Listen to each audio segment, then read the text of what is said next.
It's time for today's travel and cruise industry news. With the latest from travel and cruises around the world, here's your host, Chillie Falls. Good morning and welcome to Travel and Cruise Industry News on this, the 26th day of August 2021. Coming to you from Bedford County, Virginia, right outside of Lynchburg. On a hot summer day today. It's going to be up there 95, 96 degrees, something like that. And all week it's going to be the same. So, and I know a lot of you guys around the country are having the same type of heat we are. So I feel for you.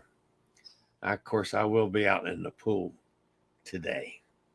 You can bet on that.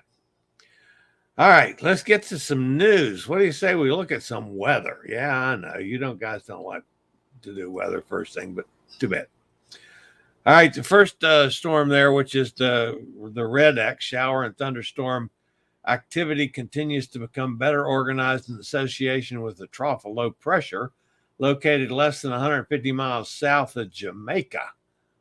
Environmental conditions remain conducive for development, and a tropical depression or storm is expected to form later today.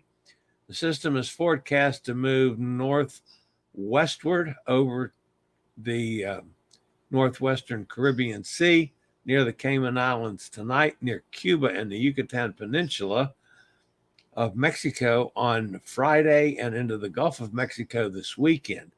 Given the recent development trends, tropical storm warnings for the Cayman Islands and tropical storm watches for western Cuba should be required later today. Now, regardless of the development, locally heavy rainfall and flooding will be possible over portions of Jamaica and the Cayman Islands today and tonight, and will likely spread across Cuba and the Yucatan Peninsula tomorrow. In addition, this system could bring dangerous impacts from storm surge, wind, and heavy rainfall to portions of the coast of Louisiana, Texas, and Mexico late this weekend and early into next week. Some of the forecast models show that this puppy could end up right at my doorstep next week. This one has a good chance of heading right through us. So, now, of course, there's a lot to have to happen before that does become an occurrence, but it's some of the models show it heading right for me again. Formation is very high, 90% chance over the next 48 hours and 90% chance over the next 5 days. All right, the middle storm there, the one up kind of off the coast of the Carolinas, a broad trough of low pressures producing disorganized showers and thunderstorms over the central tropical Atlantic coast, about 600 miles east-southeast of Bermuda. Environmental conditions are forecast to be generally conducive for development, and a tropical depression is likely to form tomorrow or into the weekend, while the system moves slowly northeastward over the central Atlantic. They're calling for a 40% chance over the next 48 hours, 80% chance over the next 5 days. The one toward Africa is a tropical wave still, several hundred miles west-southwest of Cabo Verde. This one, at this point, doesn't look like a whole lot of development. It's moving about 10 to 15 miles an hour. They're saying 20% over the next couple days and 30% over the next 5 days. So that takes care of the Atlantic. Now, the Pacific is a little different set of circumstances, although we just have one storm, but it is already Tropical Depression 14E and is very close to becoming a tropical storm. They're warning interests along the southeastern coast of Mexico, Baja California Sur, should monitor its progress over the next couple days. The recent location was 340 miles south of Acapulco. It was about 540 miles south-southeast of Manzanilla, Mexico. Sustained winds of 35. Present movement to the west-northwest at 8. Pressure is 1,005, holding steady. Expected to drop, however. A turn toward the northwest is expected later today, with a motion toward the northwest or north-northwest tomorrow and Saturday. The center of the system is expected to pass near but offshore of the southwestern coast of Mexico tomorrow and Saturday, then approach the southern portion of Baja, possibly on Sunday. Tropical Depression 14 is expected to produce heavy rains over coastal sections of Mexico, and you could have as much as 18 inches of rain in some areas. So, quite busy in the system, in the Atlantic and Pacific, in the hurricane system now. That's the possible path, which shows it brushing pretty close to the coast and then heading toward Baja. Now, of course, there's still a lot of things can happen between now and then. At first, they said this one was not going to impact land at all. So things change. All right, there was a lot of news yesterday, and I'm sure most of you have already heard of this. The next story, which is about cancellations and reschedule of restarts. By the way, if those of you might have missed it, last night I posted a video on Hawaii. Tourists should stay away from Hawaii, and residents should restrict travel to essential business only, at least through the end of October. And that comes from Governor David Ege. Now is not a good time to visit Hawaii, he said. And then in the video, I got into the politics. You know me and politics. I don't like it at all. Either side. I'm a total political hater of both sides. So I don't believe any of them. But anyway, so you got the political football going back and forth in Hawaii right now. Some things saying that he should do this and he shouldn't do that, and he should have said this and he should have said that, and it's just the same crap. But anyway, Hawaii's in some trouble with COVID. All right, on to the story that I'm sure most of you guys are well aware of, and it's affected some of you. Princess Cruises has announced updated restart details on the Island Princess and the Diamond Princess. Island Princess will now return to service with a series of cruises to the Caribbean in the spring of 22 before its 14-night Panama Canal ocean-to-ocean voyage, April 27th of 2022.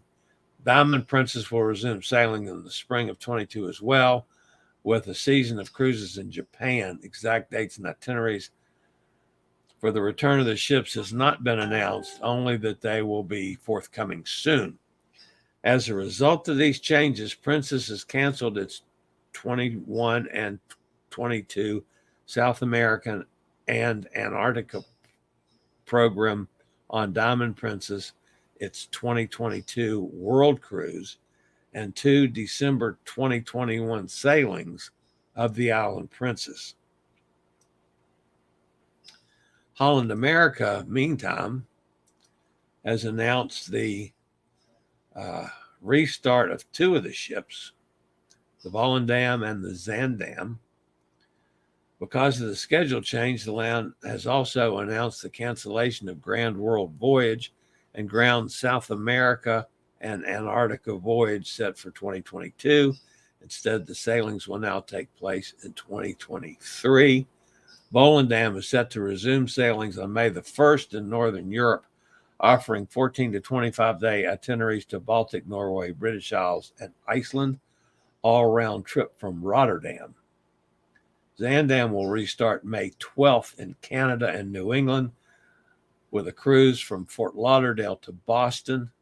Following that, the ship will operate itineraries between Boston and Montreal. In July next year, Zaandam will offer a 35-day Voyage of the Viking itineraries that sails round trip from Boston to Canada, Greenland, Iceland, Norway, Netherlands, the UK, and Ireland. That's on my bucket list. That would be a nice one. The other highlights from Holland America, which have all of these have me interested, folks. The 2023 Grand World Voyage will be on the Zuiderdam, which I love the Zuiderdam, one of my favorite ships. 128 days, departing January the 3rd, 2023, which is a round trip from Fort Lauderdale. I don't know if I could do 128 days, but I'd like to give it a shot. Crossing the South Pacific to New Zealand and Australia before sailing up the west coast of Africa, charting a path through Northern Europe. 61 total ports in 30 countries and island nations, including 8 overnight calls. 15 calls around Africa continent with opportunities for safari experiences. Man, that one just looks good to me, as does this one.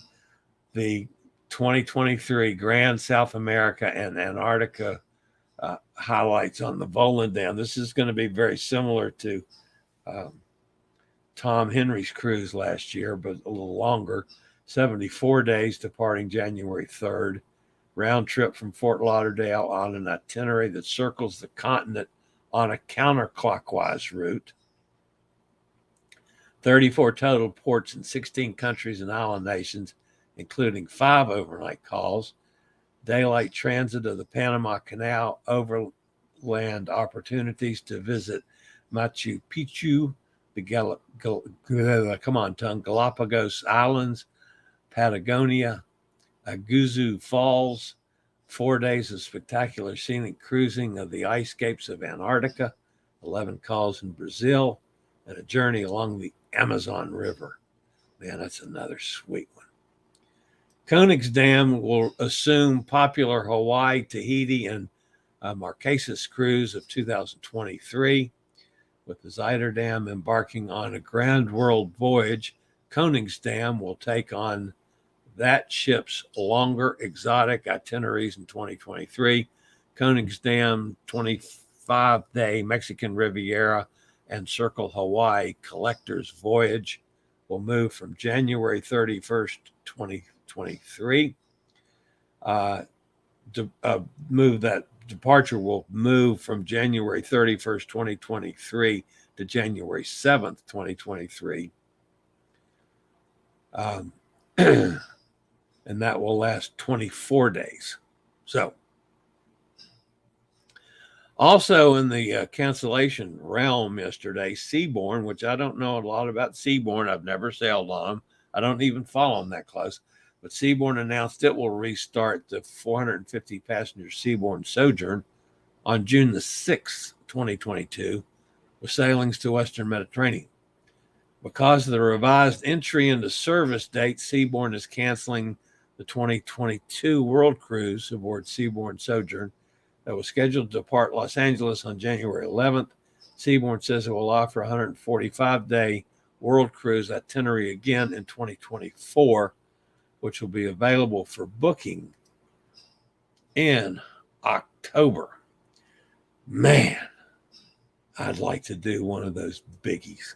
I mean, I've struggled through not being able to cruise now when I'd like to.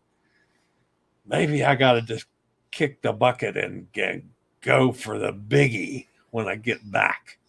That would be so awesome. Wow. All right.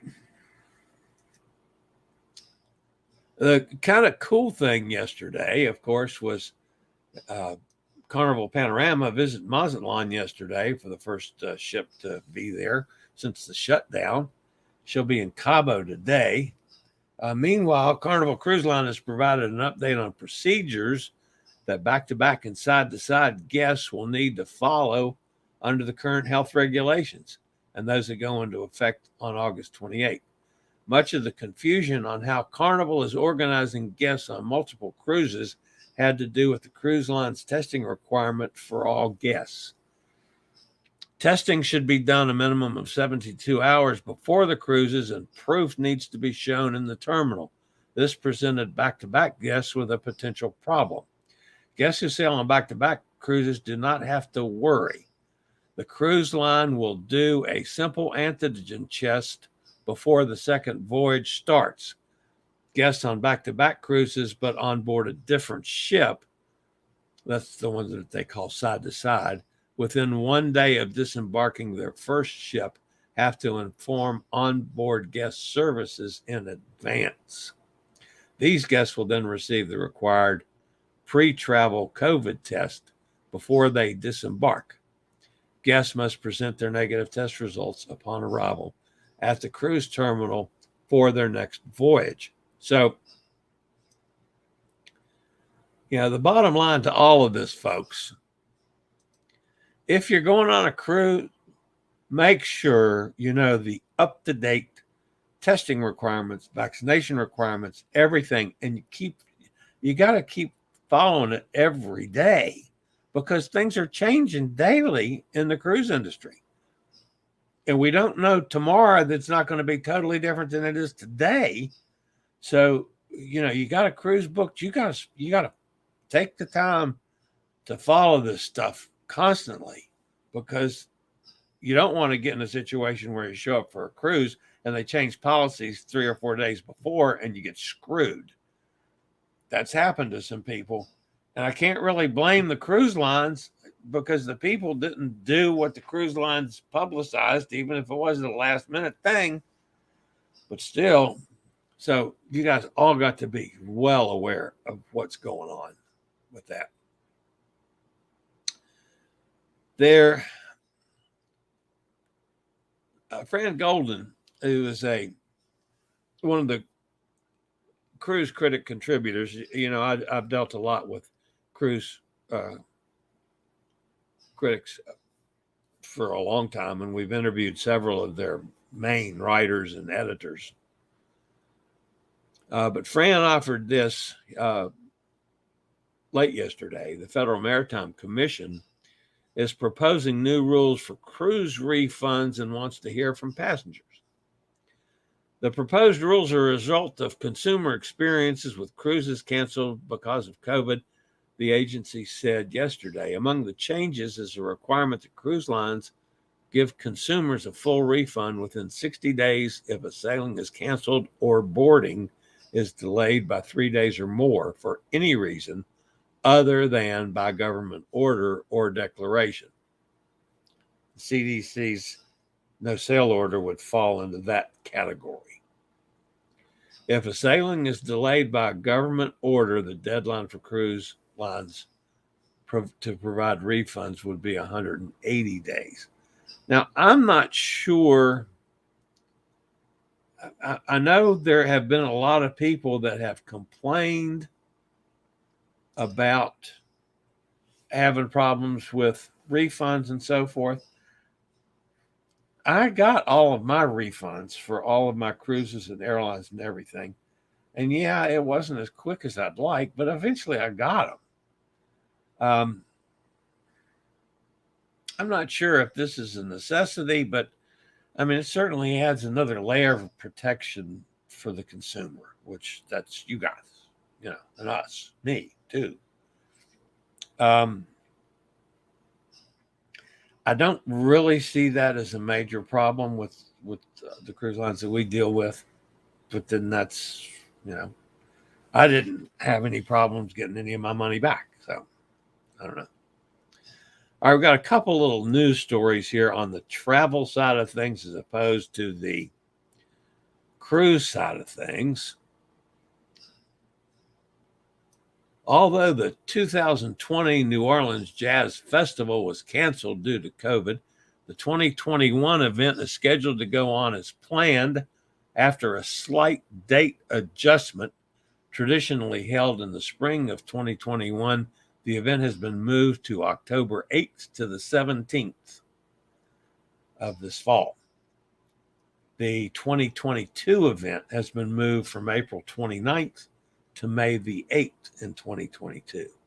So that's New Orleans Jazz Fest. If you've ever been down there for that, I mean, that's almost as good as Mardi Gras in New Orleans. It's awesome. All right, now I don't know if any of you guys saw this. I was not aware of this at the time, even though this is in my own backyard. But a 5-year-old made some news. And actually, folks, these guys are from Lynchburg. Some parents may have had trouble getting their kids away from electronics and outside this summer. But Josh and Cassie Sutton from Lynchburg had a unique solution. Their 5-year-old Harvey went to his first day of kindergarten last week and had quite a tale for his teacher and classmates about his summer. Seems that Harvey had just finished hiking the entire length of the Appalachian Trail, which starts at Springer Mountain, Georgia, and ends up atop Maine's Mount Katahdin. The hike was 2,100 miles. Harvey was 4 years old when he and his parents began their walk in January. He turned 5 before the family completed the trip earlier this month in Maine, having passed through 14 states. He and his parents completed the journey in 209 days. 5-year-old kid. What an experience. So, all right, so far, guys, I haven't made any screw-ups today. Maybe I should just turn it off now and not try to go any further. Let's go see who's with us. Jason, thank you for a super chat. That's awesome. I do always appreciate that. That's fabulous. All right, let's see. We got some comments. If I made any major mistakes, I'm sure somebody will point it out. Jason's with us again. Thank you, Jason. Amy's with us. Amy's up there in New England. The weather report is fine. Yes. Just try to cover all things. Nikki's with us. Hi, Nikki. Emily's with us. Hi, gang. She says it's hot there in New York. Carol's with us. Hi, Carol. Emily always talks about my T-shirts.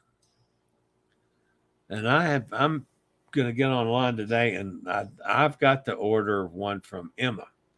I want the one with Hudson on her T-shirt. So I'm going to do that. Jason is a total hater of Jim. Yeah, I have. Jason, you and I have talked about that over the years. He claims to be a supporter of the cruise industry, but boy, he's the first one to make the cruise industry look bad when he can. Carol says, thankfully, my 2 February cruises on Princess Majestic and Emerald Princess are still a go. Yeah, so far.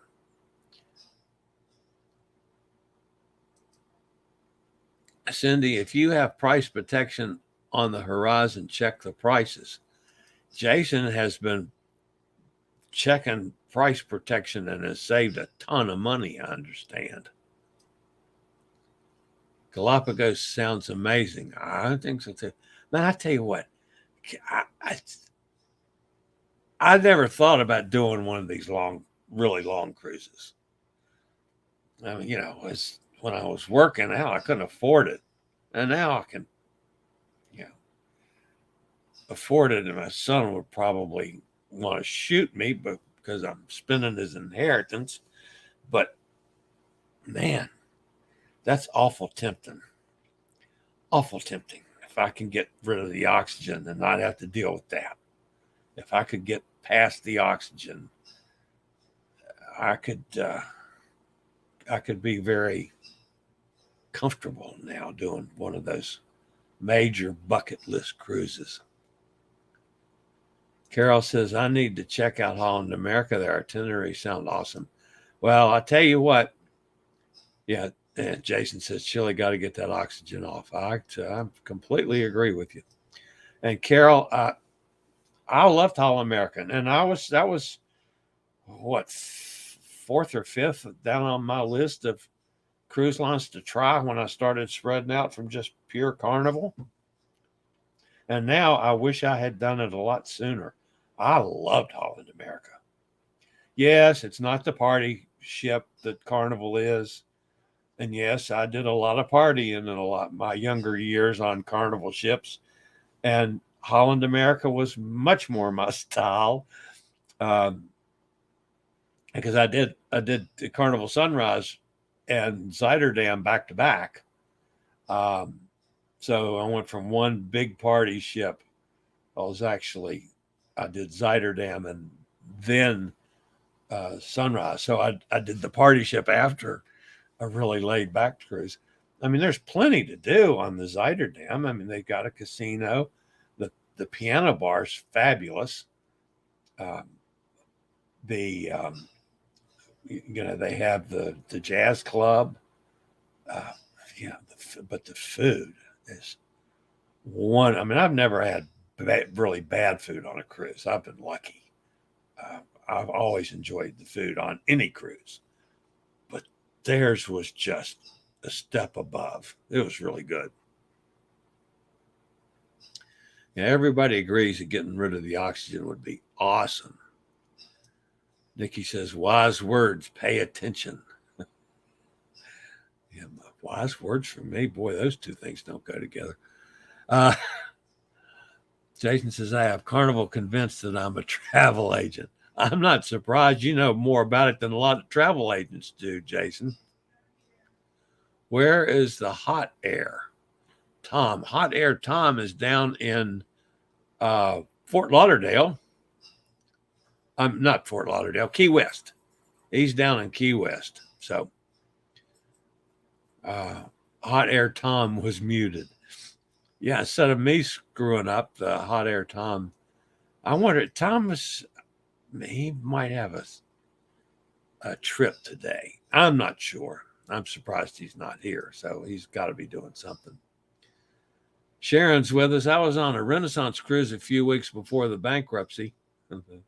Don't see that happening to any major cruise line as long as ships can sail by February. It looks like it's happening. Fares have definitely increased, but hopefully they'll come down by 2023.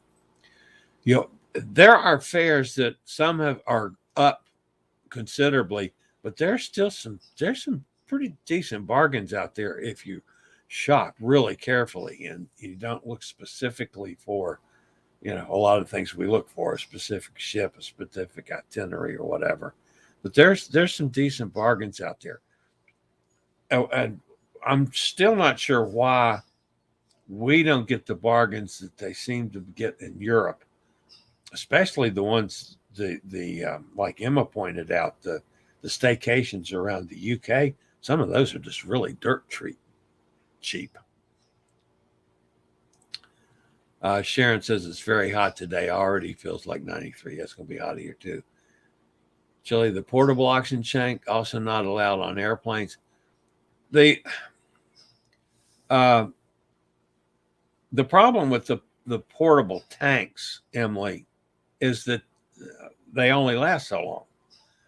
I mean, one of the tanks that I use all the time, I can get 3.5 to 4 hours out of it. And so you've got to have a resource for constant tanks. So the airlines don't want to travel with metal tanks of oxygen. So to be on an airline, you almost have to have a portable unit that's battery operated.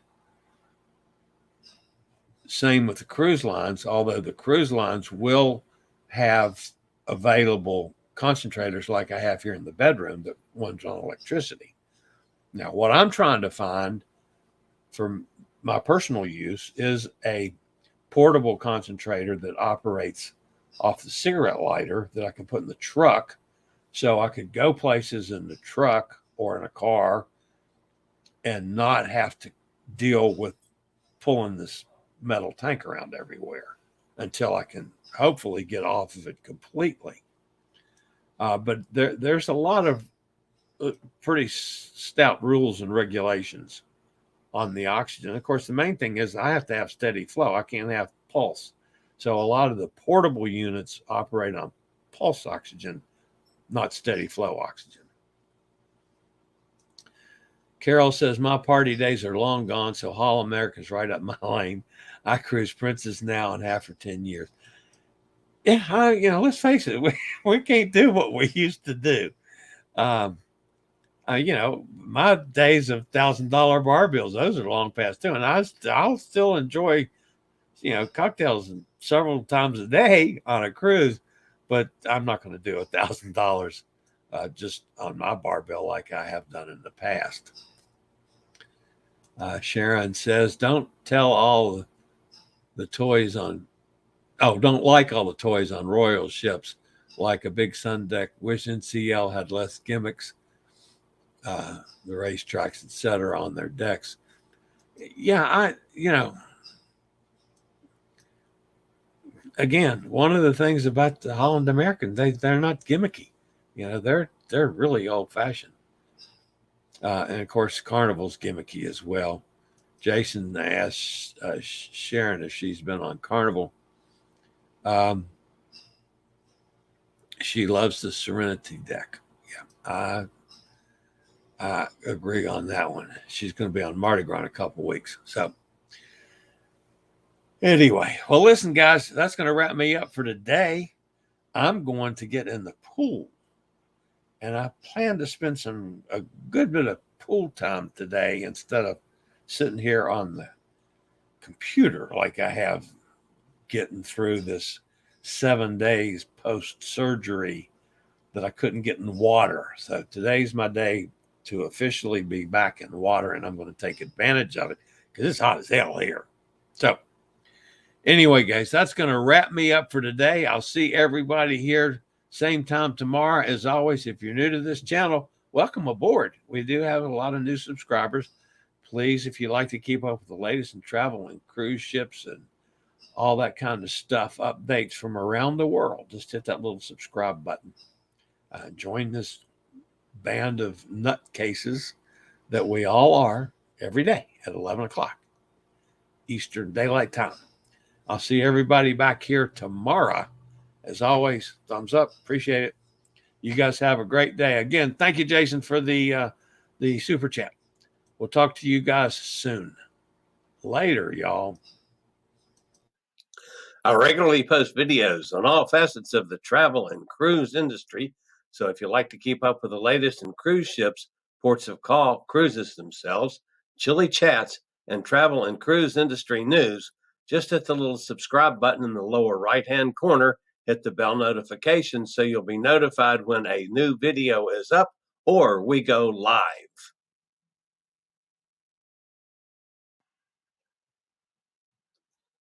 This video was produced by Chillie's Cruises.